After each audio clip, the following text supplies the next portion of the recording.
নমস্কাৰ বন্ধু বান্ধৱীসকল, মই নবইন্তাই পুনৰ আপোনালোকক স্বাগতম জনাইছোঁ আমাৰ ইউটিউব চেনেল এডুকুৱেষ্টলৈ।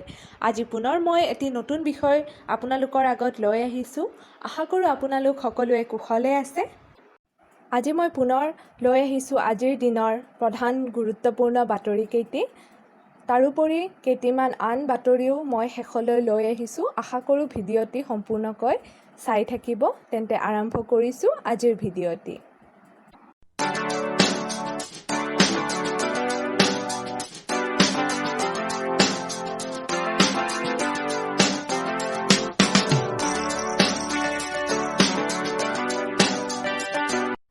আজিৰ দিনৰ প্ৰধান বাতৰিটোৱে হৈছে প্ৰাইম মিনিষ্টাৰ নৰেন্দ্ৰ মোদীয়ে অলপতে উদ্বোধন কৰিবলৈ ওলাইছে submarine optical fibre cable Chennai আৰু পৰ্ট ব্লেয়াৰৰ মাজত।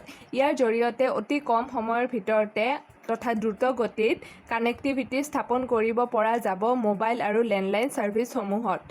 ইয়াৰ ছাৰ্ভিচ আন্দামান আৰু নিকোবৰ আইলেণ্ডৰ কাৰণে অতিকৈ প্ৰয়োজনীয় হ'ব বুলি জনাইছে। তাৰোপৰি ইয়াৰ সৰ্বমুঠ দৈৰ্ঘ্য হ'ব 2300 কিলোমিটাৰ।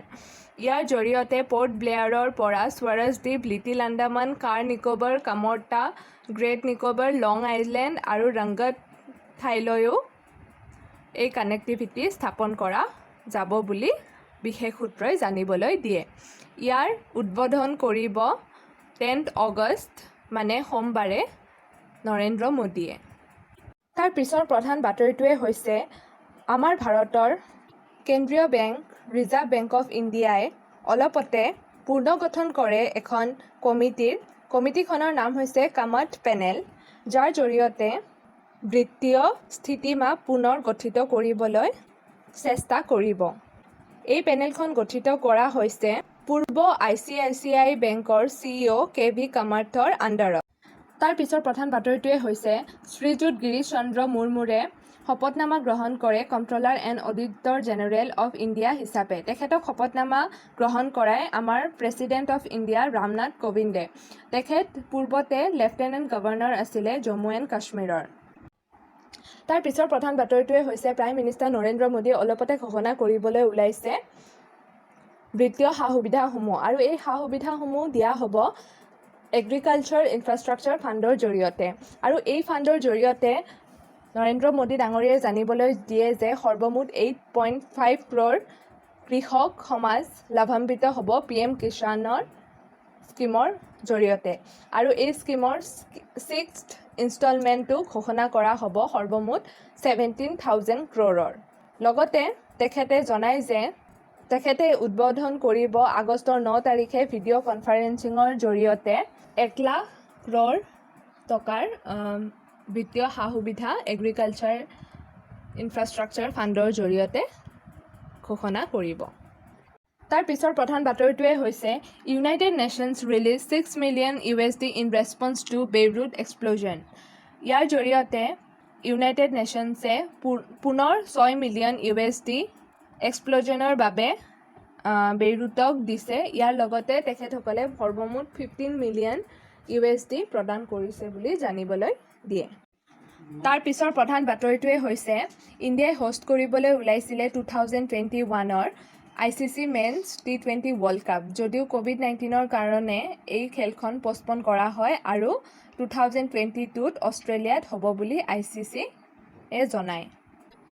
তাৰ পিছৰ প্ৰধান বাতৰিটোৱে হৈছে শ্ৰীযুত গিৰীশ চন্দ্ৰ মুৰ্মুৱে শপতনামা গ্ৰহণ কৰে controller and auditor general of India হিচাপে। তেখেতক শপতনামা গ্ৰহণ কৰাই আমাৰ প্ৰেছিডেণ্ট অফ ইণ্ডিয়া ৰামনাথ কোবিন্দে। তেখেত পূৰ্বতে লেফটেনেণ্ট গভৰ্ণৰ আছিলে জম্মু এণ্ড কাশ্মীৰৰ। এইকেইটাই আছিল আজিৰ দিনটোৰ প্ৰধান বাতৰিকেইটা। তাৰোপৰি মই আপোনালোকলৈ লৈ আহিছোঁ আন কেইটিমান গুৰুত্বপূৰ্ণ বাতৰি। সেইকেইটা হৈছে তাৰ পিছৰ প্ৰধান বাতৰিকেইটাই হৈছে গভৰ্ণমেণ্টে বিভিন্ন স্কিম উদ্বোধন কৰিব, যাৰ জৰিয়তে নৱপ্ৰজন্মই অতি সোনকালে নিজৰ স্কিলসমূহ ডেভেলপ কৰি নিজে এমপ্লয়মেণ্ট পাব পাৰে, লগতে নিজে আত্মনিৰ্ভৰশীল হ'বলৈও চেষ্টা কৰিব পাৰে। তাৰোপৰি 8 আগষ্টৰ দিনাখন 78th এনিভাৰ্চাৰী আছিলে কুইট ইণ্ডিয়া মুভমেণ্ট, যাৰ গঠন কৰা হৈছিলে মহাত্মা গান্ধীৰ তত্বাৱধানত। তাৰোপৰি সৰ্বমুঠ 10 লাখ ঘৰ আকৌ বনোৱা হ'ব PM আৱাস যোজনাৰ জৰিয়তে। তাৰোপৰি আন এটি খবৰ হৈছে নৰ্থ ইষ্ট ফ্ৰণ্টিয়াৰ ৰেলৱেছে 2800 ট্ৰিপছ সম্পূৰ্ণ কৰিছে মালবাহী ট্ৰেইন যোৱা 4 মাহত। আৰু শেষৰটো বাতৰি হৈছে ডক্টৰ প্ৰদীপ কুমাৰ যোশীয়ে শপতনামা গ্ৰহণ কৰিছে UPSC চেয়াৰমেন হিচাপে। এইখিনিয়ে আছিল আজিৰ প্ৰধান বাতৰি। আশা কৰোঁ এই ভিডিঅ'টিৰ জৰিয়তে আপোনালোক সকলোৱে উপকৃত হ'ব। যদিহে ভিডিঅ'টি চাই ভাল পাইছে তেন্তে লাইক আৰু ছাবস্ক্ৰাইব বাটনটো প্ৰেছ কৰি থ'ব, যাতে পৰৱৰ্তী সময়ত আহিবলগীয়া সকলো ভিডিঅ'ৰ ন'টিফিকেশ্যন আপোনালোকে সময়মতে লাভ কৰিব পাৰে। আমাৰ তলত এই ভিডিঅ'টিৰ ডেছক্ৰিপশ্যন বক্সত ইনষ্টাগ্ৰাম, ফেচবুক আৰু টুইটাৰৰ লিংকসমূহ দি থোৱা হৈছে, যাৰ জৰিয়তে আপোনালোকে আমাক ফ'ল' কৰাৰ লগতে আপোনালোকৰ বিভিন্ন মতামত আৰু পৰৱৰ্তী সময়ত আপোনালোকে কেনেকুৱা ভিডিঅ' চাব খোজে সকলোবোৰ কথা লিখি আমাক প্ৰেৰণ কৰিব পাৰিব, লগতে আমাৰ লগত কথাও পাতিব পাৰিব। আশা কৰোঁ সকলোৱে ভালেই থাকিব। পুনৰ এটি নতুন ভিডিঅ'ৰ জৰিয়তে আকৌ লগ পোৱাৰ প্ৰতিশ্ৰুতিৰে আজি আহিছোঁ।